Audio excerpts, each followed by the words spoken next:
What if the person you trusted most suddenly asked for something that could ruin everything? Claire Thompson's Monday morning began like any other. Coffee in hand, soft hum of keyboards, and the usual routine of organizing reports before the team meeting. She liked order, predictability. It was her shield against the chaos of life outside the office. But that morning, everything shifted when her boss, Ethan Collins, sent a short message to her inbox. "Claire, can you come to my office?" Now, her heart skipped. Ethan was not the type to use one-word messages. He was calm, composed, always polite. His office door was half open, the blinds drawn just enough to let in the gray light of the cloudy morning. Claire walked in, notebook in hand, ready to discuss quarterly summaries. But Ethan wasn't looking at his computer. He stood by the window, hands in his pockets, staring out at the city skyline. Something about his posture, still tense, made Claire hesitate. "Is everything okay, Mr. Collins?" she asked softly. He turned around slowly. There was something unfamiliar in his eyes, a quiet storm she couldn't name. "Close the door, Claire." She did. Then he said the words that froze her in place. "I need you to do something for me. Something personal." "What kind of personal?" she asked, unsure if she'd heard right. Ethan exhaled, his jaw tightening like he'd been holding it in for days. "I need you to pretend to be my fiancé. Just for one night." Claire blinked, confused. "I'm sorry, what?" He took a step closer. "It's not what it sounds like. My mother's been unwell. She's convinced I'm seeing someone. She wants to meet her before her next treatment." Claire's heart thudded. She wanted to laugh, to say it was ridiculous. But Ethan wasn't joking. His expression was too serious, too desperate. "Why me?" she asked quietly. "Because she's already seen your picture." Her eyebrows shot up. "What?" He rubbed the back of his neck, looking slightly embarrassed. "I told her I was seeing someone from work months ago. I didn't expect it to matter, until now. She thinks it's you." Claire didn't know whether to be flattered or furious. "Ethan, this is crazy. You can't just—" "I wouldn't ask if it wasn't important," he interrupted, his voice trembling slightly. "She's been smiling again since she thought I was in love. Please, Claire, I'll make sure this doesn't affect work. Just one evening." She looked at him. The confident man who led meetings, closed deals, and spoke with authority was now standing in front of her like someone afraid of losing something precious. Her logical side screamed no, but her heart hesitated. Ethan had been kind to her from the first day she joined. He had trusted her, defended her during meetings, and once stayed late to help her fix a report error that wasn't even her fault. And now he was asking for one favor, one evening of pretending. Claire sighed, setting her notebook on his desk. "You're serious about this?" "Completely. And you think I can pull this off?" A faint smile tugged at his lips. "If anyone can, it's you." The sincerity in his voice softened her resistance. Against every rule she had about keeping work and life separate, she nodded slowly. "Okay, just one night." Ethan's relief was visible, like someone who had been holding his breath too long. "Thank you. Dinner's at 7 p.m. My mother's expecting us at the Willow Garden." She swallowed hard. "That's tonight?" He nodded. "I'll send you the details. And Claire, thank you. You have no idea what this means." As she left his office, her mind raced. She had just agreed to pretend to be her boss's fiancé. A man she admired but barely knew outside of conference rooms and client dinners. The rest of the day felt like a blur. She tried focusing on spreadsheets, but her mind wandered. She caught herself wondering what kind of person Ethan was outside work. Did he laugh easily? Was he romantic? Why didn't he have a real girlfriend? Every question made her chest feel heavier. At 5 p.m., when the office lights dimmed and people began leaving, Ethan appeared by her desk. "I'll pick you up at 6, he said quietly. Claire nodded, her pulse quickening. She didn't know whether to feel nervous or foolish. When he left, she quickly packed her things and hurried home. Her small apartment felt emptier than usual. She opened her closet and stood there for a full minute, staring at the dresses she hardly wore. Finally, she chose a soft navy blue dress, elegant but simple. Something that said, "I'm pretending, but not too much." By 5:55, her phone buzzed. A message from Ethan. "Outside." "No rush?" Claire took a deep breath and stepped out. The sky was painted with fading orange light, and Ethan's black car waited by the curb. He stepped out when he saw her, eyes widening slightly before he smiled. "You look perfect," he said quietly. "Thanks," she whispered, her cheeks warming. The drive to the restaurant was filled with quiet conversation. He told her about his mother, how she used to run a small flower shop, how she had always dreamed of seeing him happy. Claire listened, her heart tightening with every word.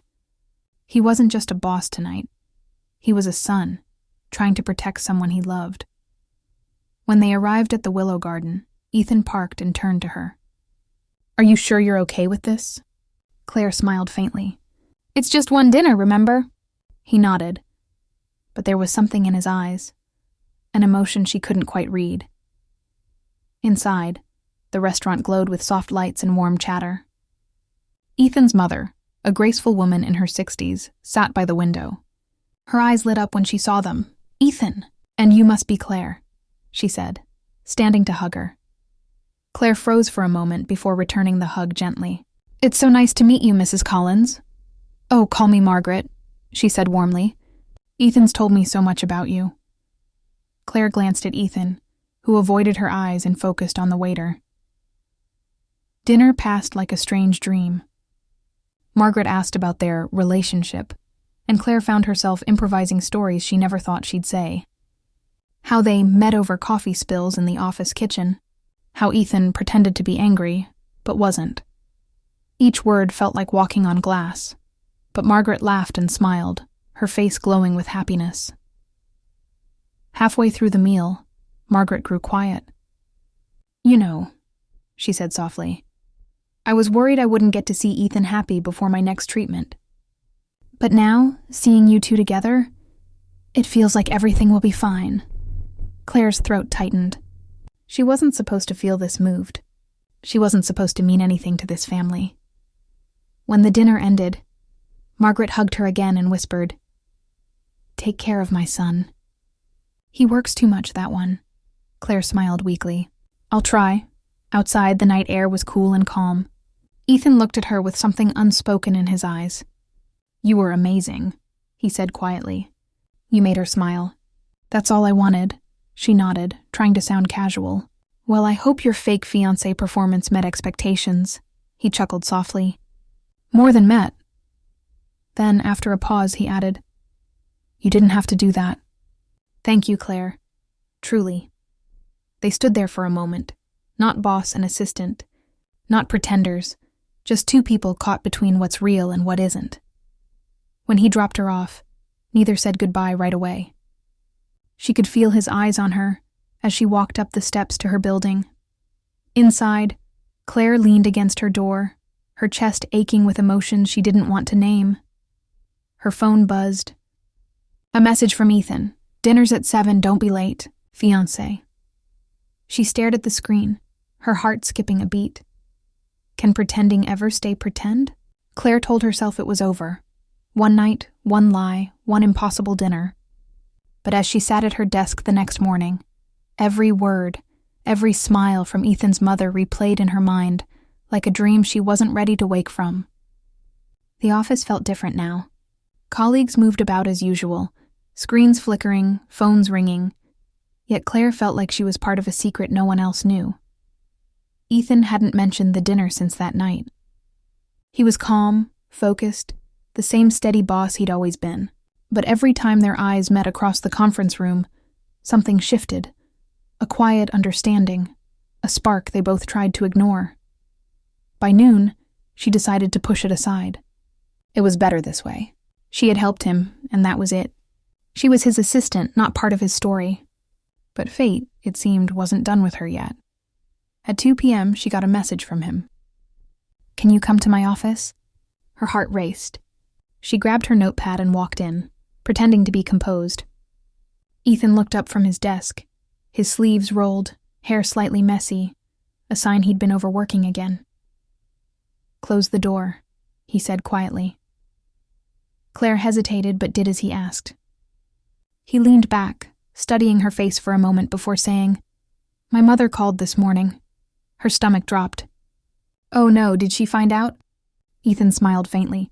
"No, she wants to have dinner again." With us. Claire froze. Us?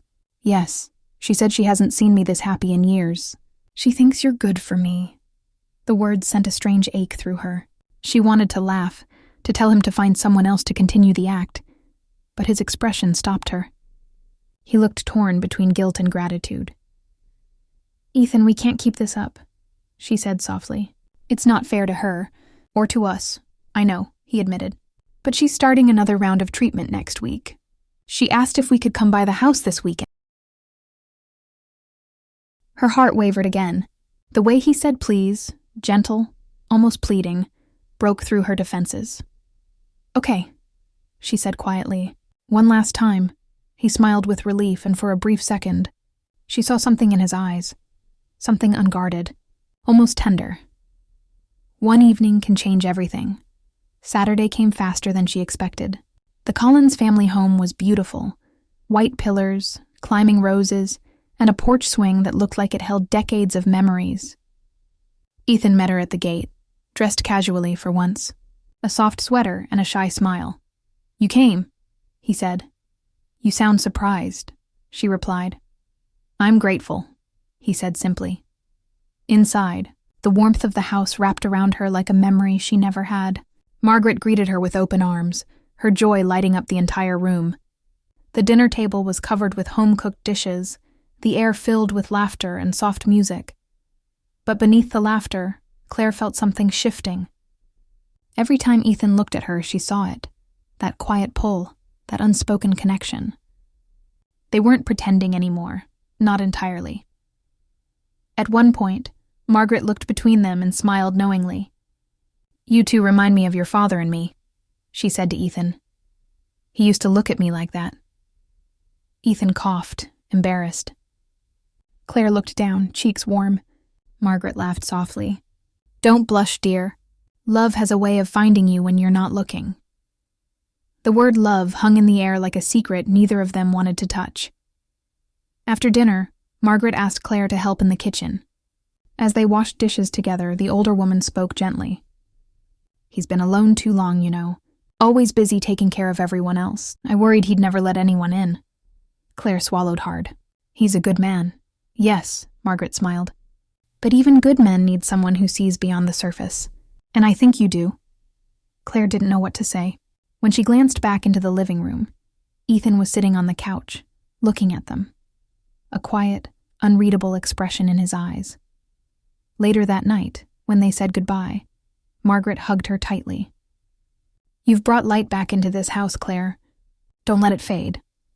On the drive back, silence filled the car. The city lights blurred outside, soft and golden. Claire tried to find words, but her thoughts tangled in her chest. Finally, Ethan spoke. She's smiling again because of you. I don't know how to thank you. You don't have to, she said, her voice barely above a whisper. I'm glad she's happy. He glanced at her, his voice softer now. Still, I can't stop thinking about what she said. Claire looked at him, confused. What part? He hesitated, then said quietly, that love finds you when you're not looking. Her breath caught. The way he said it wasn't casual. It lingered, deep and hesitant. She didn't reply. She couldn't. The silence between them said more than words ever could. When silence speaks louder than words, what do? The next few days at work were a blur. Every meeting, every glance across the office felt heavier. Claire noticed how Ethan's tone softened when he spoke to her. How he'd pause before walking away, like he wanted to say something but never did. One evening, as everyone was leaving, he stopped by her desk. Are you free tonight? She looked up, startled. Why? I owe you dinner, he said with a small smile. No pretending.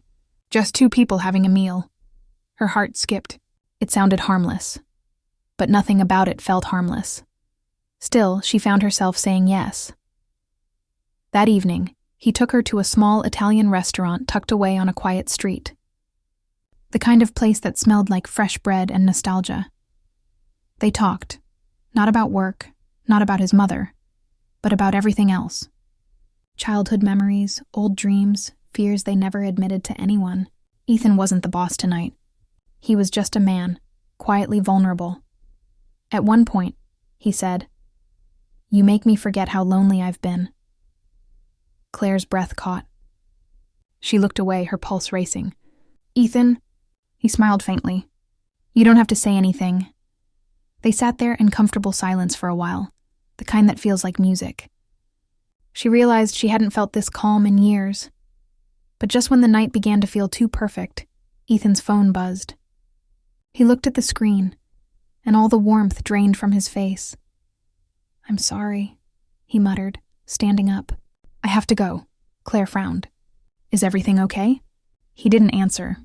He just nodded slightly, left some cash on the table, and walked out.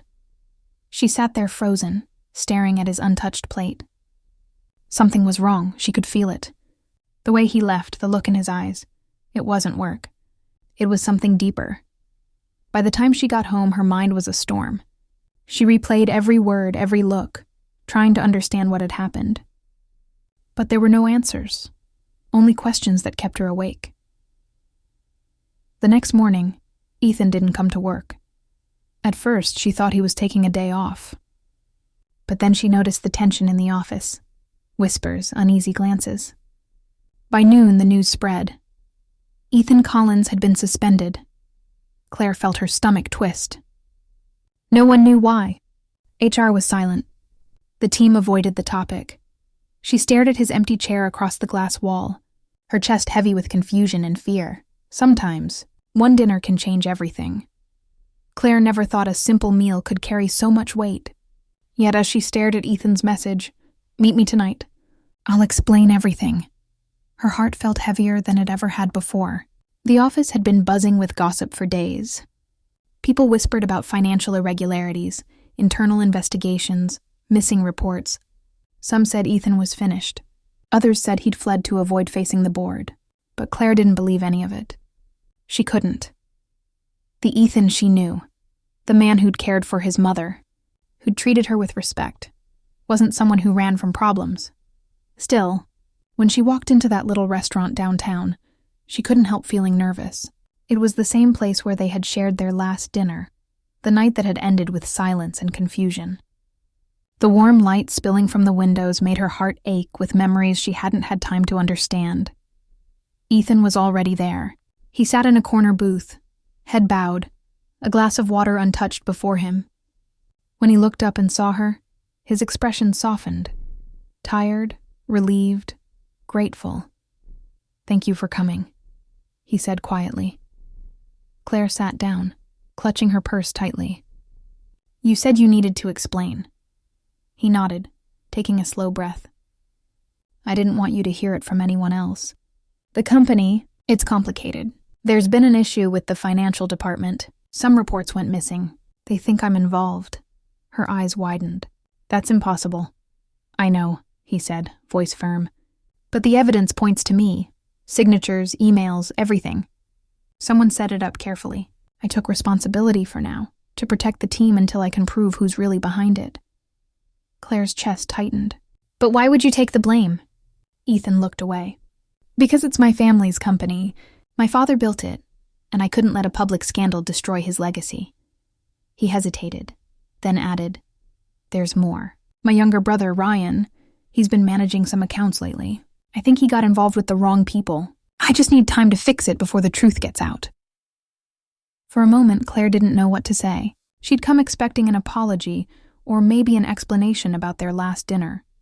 Not a confession that sounded like something out of a corporate thriller, but beneath the worry in his voice, she still heard the man she trusted. The man who had asked her for help once, and never abused that trust. She leaned forward.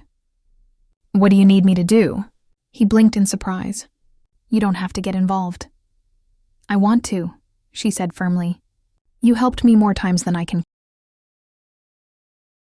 Ethan studied her face for a long moment, then gave a faint, grateful smile. "You really are something else, Claire. When trust becomes the only bridge between two people, everything changes." Over the next few days, they met secretly, late nights in coffee shops, quiet talks in parked cars, whispered plans that made Claire's heart race with both fear and excitement.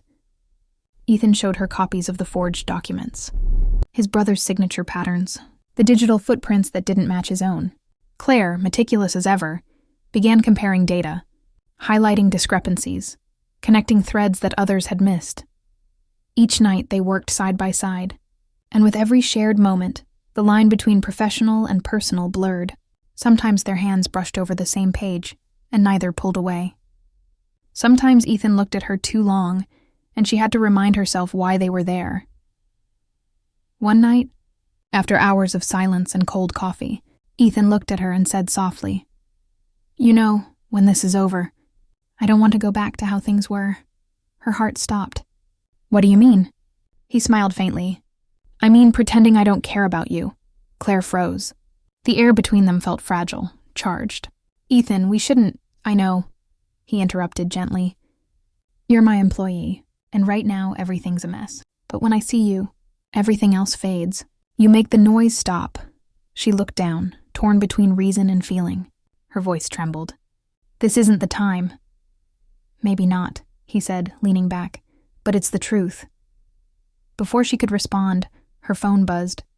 A message from an unknown number flashed across the screen. "Stop digging into this, or you'll regret it." Her blood ran cold. Ethan saw her expression and immediately took the phone. His jaw tightened as he read the text. "They know you're helping me." Claire tried to stay calm. "Who's they?" "The people Ryan worked with," he said grimly. "This is bigger than I thought." She looked at him, fear creeping into her voice. "Maybe we should stop." He shook his head. "No, I'm not letting them win. I just have to protect you from whatever's coming. Sometimes, protection feels more dangerous than the threat itself." The following morning, Claire arrived at work only to find her desk empty, her files gone, her access restricted. HR had placed her under review for unauthorized data retrieval. The shock hit her like ice. Before she could react, a security guard approached. "Mr. Collins wants to see you." Her pulse raced as she followed the man to Ethan's office. But when she entered, Ethan wasn't behind the desk. A middle-aged board member was. "Ms. Thompson," the man said curtly, "Mr. Collins is no longer employed here. You're being investigated for collusion in his misconduct." The words hit her like a physical blow. "That's not true," she protested. "He didn't—" "Save it," the man interrupted coldly. "Leave your ID card on the desk."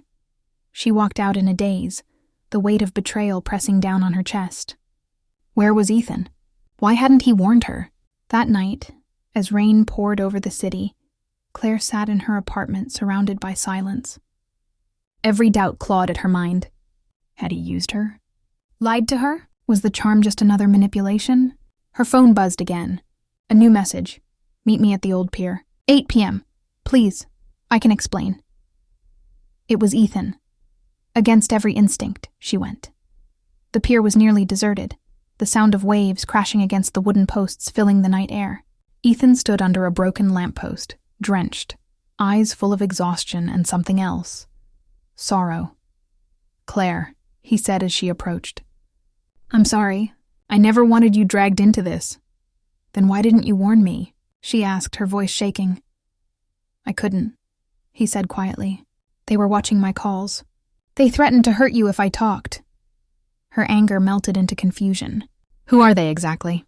Ethan hesitated, then looked away. "The investors behind the forged accounts. My brother signed a deal he didn't understand. They used him as bait. I took the blame to buy him time to disappear."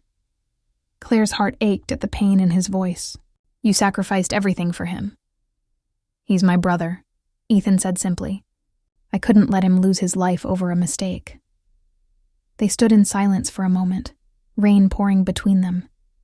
Then Ethan stepped closer. "But the worst part wasn't losing the company," Claire frowned. "Then what was it?" He met her eyes. "It was losing you." Her breath caught. The way he said it wasn't rehearsed, or it was raw, almost broken. He took her hand gently. "I don't know what happens next, Claire. I don't know if I'll clear my name, but I do know I meant every word I said that night." For the first time, she didn't pull away. She just looked at him, her mind a blur of fear, longing, and something dangerously close to love. A car door slammed in the distance, breaking the moment. Ethan's head snapped toward the sound. 2 men stepped out of a black sedan moving fast, Ethan's grip tightened on her hand. Go, Claire, now, she hesitated. Ethan, please, he said urgently. Go home. I'll handle this. Before she could argue, he pushed her toward the street and turned to face the men. Claire ran, her heart pounding, the sound of shouting fading behind her. She didn't stop until she reached the corner, where the lights of the city swallowed the darkness. When she finally turned back, the pier was empty. No car. No Ethan. Nothing. The truth always arrives when your heart is least ready for it. For 3 endless weeks, Claire didn't hear a single word from Ethan. No calls, no texts, not even rumors. The world had simply swallowed him whole. Every morning, she woke up half expecting to see his name flash across her screen. A message, a sign, anything. But nothing came. The silence felt louder than any heartbreak she'd ever known. Her apartment became her prison of worry. She replayed that night at the pier again and again. The rain, the headlights, his voice saying, "Trust me once more." Every time, she wondered if she should have stayed, if she should have fought harder to stop him. But deep down, she knew Ethan Collins wasn't the kind of man who ran away to save himself. He had vanished to protect someone. Then one morning, everything changed. Sometimes, the answers we wait for come disguised as ordinary moments. Claire was walking to the coffee shop near her building when she heard her name. Claire? She turned, and there he was, Ethan, standing under the same gray sky where everything had once fallen apart. He looked different, thinner, tired, but his eyes were the same. That quiet fire, that calm she had missed every single day. For a moment, she couldn't move. The air between them felt heavy with everything left unsaid. "You're alive," she finally whispered. He smiled faintly. Barely. Tears welled in her eyes before she could stop them. "Where have you been?" "Trying to clean up the mess," he said softly. "It's over now. The real culprits were caught. My name's clear." Her relief came out as a shaky laugh. "You could have told me. I couldn't risk it," he replied. "They were still watching you. I had to make it look like I disappeared completely." She stared at him, torn between anger and relief. "You left me in the dark, Ethan. I thought you—" He stepped closer, his voice low. "I thought about you every day.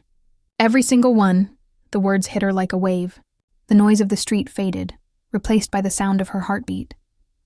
For the first time in weeks, she felt something other than confusion, hope. "Come with me," he said. "There's something I want to show you." She hesitated for a moment, then nodded. They drove in silence for half an hour, out of the city and into the quiet outskirts where the roads were lined with tall oaks and falling leaves. Finally, Ethan stopped in front of a small cottage by a lake. The air smelled of rain and pine. Claire frowned. "What is this place?" "My mother's," he said with a smile. "She wanted to see you." Her breath caught. "Margaret?" He nodded. "She's better now. The treatment's worked. She's been asking about you ever since that dinner." Claire followed him inside. Margaret was sitting by the fireplace, a soft shawl around her shoulders, a smile lighting up her face the moment she saw Claire. "Oh, my dear," she said, her voice warm and full of life. "You really came." Claire knelt beside her, tears blurring her vision. "I didn't think I'd see you again." Margaret reached out, taking her hand. "You kept my son strong when everything was falling apart. I can't thank you enough for that." Ethan stood behind them, silent, his eyes filled with emotion he didn't try to hide. They spent the afternoon talking. Laughter, memories and soft silences that felt like healing. For the first time, Claire saw Ethan at peace. He wasn't the boss, the man under pressure, or the one hiding behind a mask of control. He was just human. As the sun dipped low, painting the lake in gold, Margaret gently said, "You two have something rare. Don't waste it out of fear." Claire looked at Ethan, her chest tightening. She wanted to believe that they could start over, that what began as a lie could end as something real. Later, when Margaret went to rest, they stepped outside. The air was crisp, the stars beginning to appear. Ethan spoke first. "You know, I used to think my whole life was about responsibility. The company, my family, keeping everything perfect. But when it all collapsed, You were the only person who stood by me without asking for anything. Claire smiled faintly. You didn't give me much of a choice. You're stubborn, he laughed softly. So are you. Then his tone changed, quieter, more serious. When I said it wasn't the company I was afraid of losing, I meant it. She looked at him, her heart racing. The words hung in the cold air, soft and trembling. Claire froze. Every emotion she had buried rushed back. The dinners, the laughter, the fear, the longing. I know this isn't how it's supposed to happen, he continued, stepping closer. But every day I was gone, it was you who kept me fighting. And if I could do it all over again, I'd still choose you. Her eyes stung with tears. You have no idea how much I wanted to hear that. He reached for her hand, gently interlacing his fingers with hers. Then don't run from it now. For a moment, the world went still.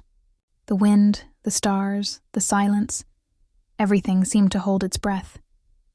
Claire closed her eyes, leaning into the warmth of his hand, letting herself believe that maybe, just maybe, they had found peace at last.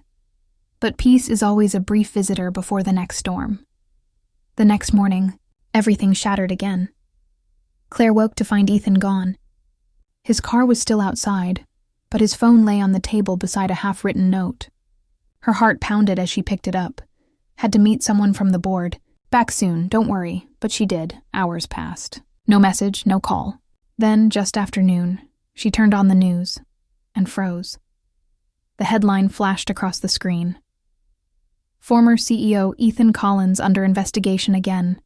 New evidence emerges. Her chest tightened. It couldn't be real. He was innocent. They had cleared everything. The report said a new leak had surfaced. Another trail of documents, again pointing to Ethan's signature.